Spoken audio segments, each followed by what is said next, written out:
À toutes les femmes qui envisagent de rejoindre l'islam, cette vidéo est pour vous. Parce qu'aujourd'hui, nous allons vous présenter des exemples réels de femmes qui font partie du mouvement islamique, qui partagent leur vraie vie et leurs ressentis. Vous pourriez être surpris, mais vous passerez un bon moment. Bienvenue dans The Pushback. Je suis Meraka, votre animatrice. Abonnez-vous et appuyez sur le bouton d'encouragement. Nous avons une grande annonce à venir très très bientôt, alors restez à l'affût. Voyons exactement ce que ces personnes ont à dire. On dirait que tous veulent nous cacher. Les frères de la Dawa nous ont vraiment prouvé à toutes ces dernières semaines que nous avons plus de chances d'être prises pour cible par nos propres hommes que par n'importe qui d'autre. Eh bien, ça ne commence pas très bien. Et tu sais de quoi je suis tellement fatiguée? Je suis tellement fatiguée que nos communautés se soucient plus de ce que les non-musulmans pensent de nous que de la souffrance de notre propre peuple. Je suis tellement fatiguée qu'ils se préoccupent plus de ce que les islamophobes vont penser d'eux, debout à Speaker's Corner chaque week-end, que de la souffrance de les femmes de leur communauté dans nos communautés.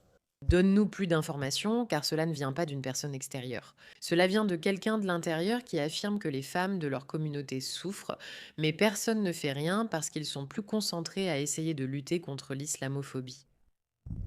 Ces frères de la Dawa se soucient sincèrement plus de ce que les islamophobes vont dire sur eux que de nous permettre d'exprimer les problèmes qui se passent dans nos propres communautés.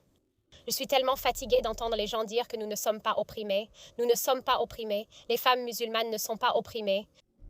Nous sommes absolument opprimés. Oula. Oh là là. Je pense que cette vidéo va devenir super méga épicée parce qu'elle affirme ce que beaucoup d'entre nous affirment, mais nous, on le dit de l'extérieur. C'est un peu différent de l'entendre de la part de quelqu'un qui le dit de l'intérieur. Nous sommes absolument opprimés. On est toutes en train d'être, on est toutes dans le déni, on se ment toutes à nous-mêmes, on essaye toutes de se convaincre qu'on est heureuse ici, qu'on est libre. Non, ce n'est pas vrai. Non, ce n'est pas vrai. Nous sommes tellement opprimés, pas par l'islam en soi, mais par les hommes qui utilisent la religion pour nous opprimer. Alors parlons-en un instant parce qu'il se trouve que c'est l'une des principales affirmations qu'on entend partout, à savoir qu'on ne peut rien dire sur, vous savez, l'islam. On ne peut pas faire de généralisation globale. Et je dirais que nous ne généralisons pas. Parce que nous n'attaquons pas spécifiquement les idées. Je veux dire, même si parfois nous le faisons, en réalité, nous nous concentrons davantage sur les actions de ces personnes. Et quand quelqu'un de l'intérieur de la communauté vient et dit quelque chose comme «nous sommes opprimés», et ces hommes n'agissent pas comme ils devraient agir, je pense que c'est un avertissement pour les gens. Parce que oui, vous pourriez lire les livres et mal les interpréter, bah, qui malheureusement ne disent pas toujours des choses très agréables, mais vous pourriez trouver une façon astucieuse d'expliquer que non, vraiment, l'islam valorise les femmes. Cependant, sur le terrain, que se passe-t-il réellement? Et je pense que c'est une question à laquelle plus de gens devraient répondre. Cet exemple de cette femme ici, qui en 2024 s'est convertie à l'islam et qui en 2026 a eu quelque chose à dire à ce sujet, je pense que cela nous en dit honnêtement beaucoup sur ce que nous devons savoir. Mais avant d'y arriver, un petit mot de nos sponsors. Parlons rapidement de Medicare.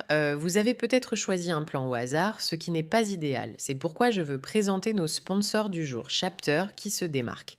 Ils sont indépendants et les seuls conseillers Medicare à comparer tous les plans, les médecins, les besoins et les priorités à l'échelle nationale pour trouver celui qui vous convient. Leurs conseillers sont salariés. Ils ne vous orientent pas vers des formules précises. Si vous avez déjà le bon, ils le disent, sinon ils aident à changer. L'an dernier, les seniors ayant changé de plan avec Chapter ont économisé en moyenne 1 100 $. L'appel gratuit est d'environ 20 minutes, peut vous faire économiser, ainsi qu'à vos proches, argent et stress. Alors, appelez Chapter au 6 106 8037. C'est le 6 106 8037 et commencez à économiser cet argent dès maintenant. D'accord, il n'y a pas que l'argent à économiser. Vous voudrez peut-être aussi vous sauver. Regardons cette femme, puis revenons à ce que l'autre dame disait. En islam, nous ne faisons pas de tiltauda à son conjoint. Mon chéri, tout va bien dans le monde. Voilà.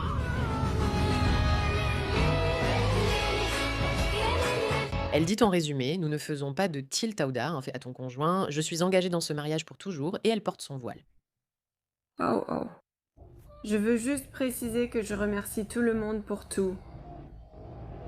Je suis allée au commissariat pour porter plainte contre lui, et comme je l'ai dit, il a tellement de contacts que c'est moi qui ai été arrêtée. Je suis en garde à vue pendant que je vous parle. J'ai dormi ici la nuit dernière. Il a pris mes enfants. Je savais que ça arriverait, et tout ce dont j'avais peur est arrivé. J'ai fait tout ce que je devais faire. Comment se fait-il que l'agresseur s'en sorte toujours parce qu'il a de l'argent, et moi juste, en islam? On ne fait pas tauba envers un conjoint. Je trouve ces vidéos absolument déchirantes. Cette femme, si fière d'elle, je vais me marier, blablabla, et puis elle découvre la réalité de ce qui se passe.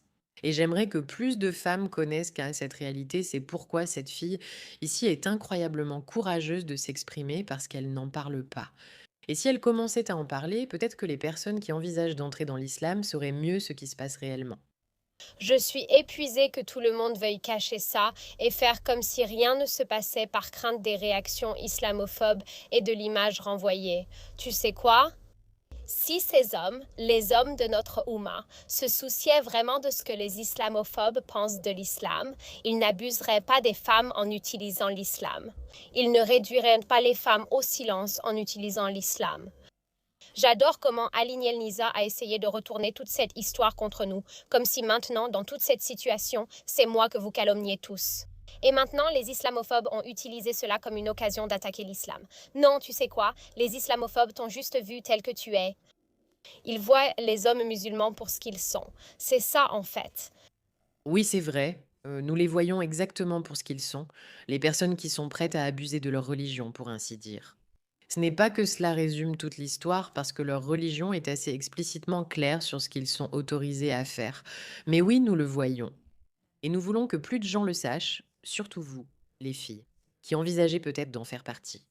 Ils ont tellement peur de l'image qu'ils vont renvoyer. Ils ont tellement peur de leur image en tant qu'hommes musulmans qu'ils s'en fichent. Ils veulent tout cacher. Ils veulent dissimuler. Ils ne veulent pas. Ils veulent nous réduire au silence. Ils ne veulent pas parler de ce qui se passe dans nos communautés parce que cela signifie devoir ouvrir cette conversation. Cela signifie que les islamophobes vont leur pointer du doigt et dire « Que se passe-t-il dans vos communautés? Pourquoi agissez-vous ainsi? Je croyais que vous protégiez vos femmes. Je croyais que vous honoriez vos femmes. Comment pouvez-vous faire ça? » Tout tourne autour de leur image. Tout tourne autour de leur image. Ils s'en fichent même. Ce n'est même pas l'image de l'islam qui compte. C'est leur propre image, leur propre ego.